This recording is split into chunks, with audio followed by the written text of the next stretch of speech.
बिस्मिल्लाहिर्रहमानिर्रहीम। अच्छा जी, हम पंक्चुएशन पे एक क्विक सेशन करेंगे।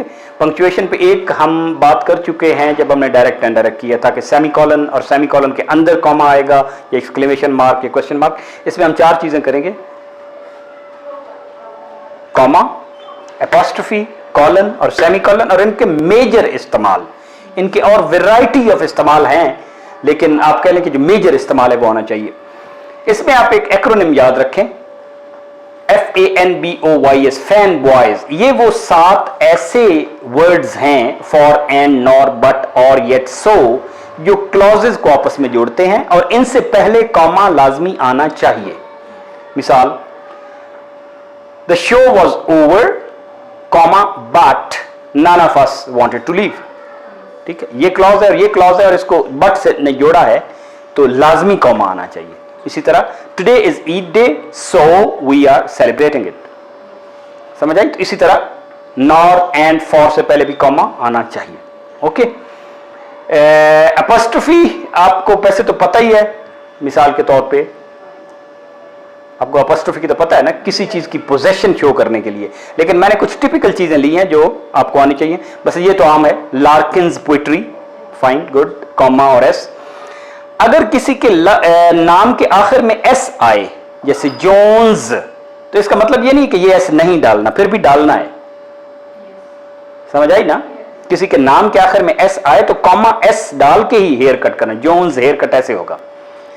लेकिन जब प्लूरल होगा, गर्ल्स बेडरूम, तो गर्ल्स के बाद फिर कॉमा एस नहीं डालना।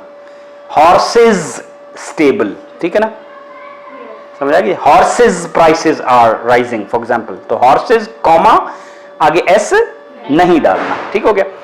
Children's space, children comma S, women comma S, women's room. इसी तरह एनीबडी, समबडी, उनके साथ भी कॉमा एस, अपॉस्ट्रोफी एस डाल सकते हैं। मैं कॉमा कह रहा हूं, एक्चुअली अपॉस्ट्रोफी कहना चाहिए, ठीक है ना? अपॉस्ट्रोफी एस, ठीक है।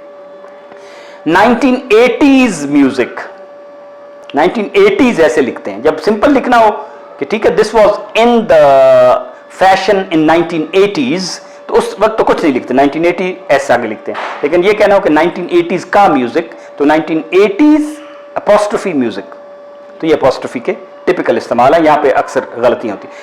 ओके, कॉलन जो है, कॉलन का पता है ना कि ये 2 डॉट्स होते हैं एक दूसरे के ऊपर।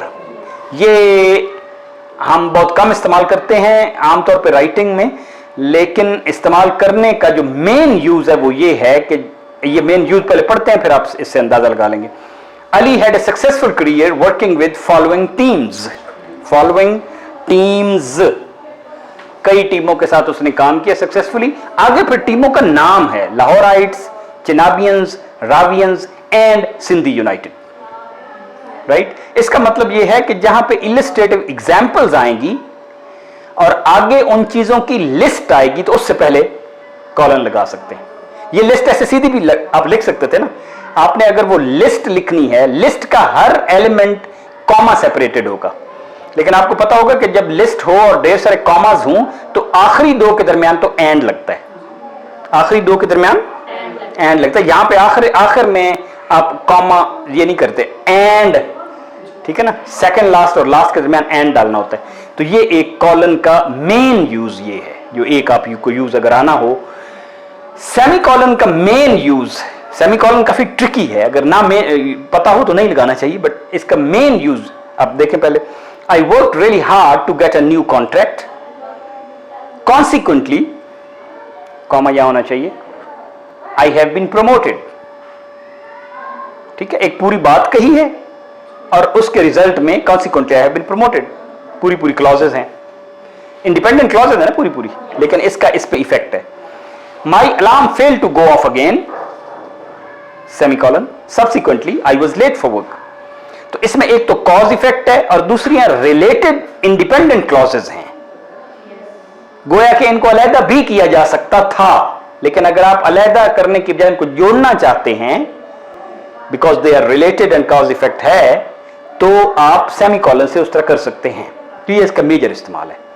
अदरवाइज आमतौर पे आम नए राइटर को अवॉइड करनी चाहिए till the time you are very very clear कि इस तरह का इस्तेमाल होता है। ओके, नशहदुल्ला इलाहा इल्लल्लाह।